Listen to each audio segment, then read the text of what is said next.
хичээлийн шинжилгээ эхлэх гэж байгаа бүгдээ сурагчийн сайхан дээл бэлтгэсэн байгаа. Тэгэхээр энэ жил бол сурагчийн хандлт 95% явж байгаа. За миний дунд болсон ахлах хэмжээ сурагчдын 40 орчим хувь нь төрөөс өндөр биеэр маань ашиглахын төлөвлөгөөтэй байгаа юм байна.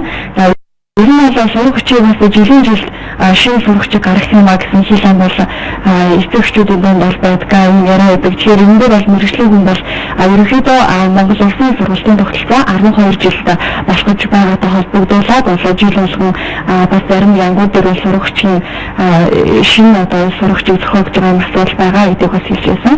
Багийн сурагчид манай улсын зардлаар өндөрлбөргүй ашиглах бол дундaalан ахлах хэмжээ амжилтын түвшинээс доогуур буюу 125,600-аас 126,500 доогуур орлоготой өрх юм.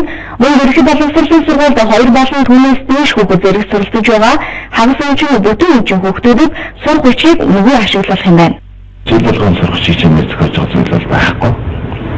Манай улсын ерөнхий боловсролын тогтолцоо 11 жилээс 12 жилийн тогтолцоор шилжиж байна. Жил бүр 12 жилийн шинэ өнгөрч байгаатай холбоотой шинэ агуулга хөтөлбөрийн дагуу шинэ сургачийг хийх шаардлагатай байна. Энэ жил 5 дугаар ангийн 12 жилийн шинэ өнгөрч байгаатай холбоотойгоор 5 дугаар ангийн бүх сургачдууд шинээр зохиогдож байгаа. Дараагийн жил хичээлийн жил одоо 6-11 дугаар ангийн шинэ өнгөрсөн үнэтэй холбоотой шинэ сургачийг хийх ажил явагдана. Баярлалаа болон ховдонгийн ховцны казак хэлээр сургууль явуулдаг сургуулиудын бага ангийн сурагчийг 2008 оноос эхлэн казак хэл рүү орчуулан хэрэглэж байгаа. Энэ жилийн жилд шинээр зохиогдсон 5 дугаар ангийн 8 төрлийн номыг нийлүүлэхээр ажиллаж байна.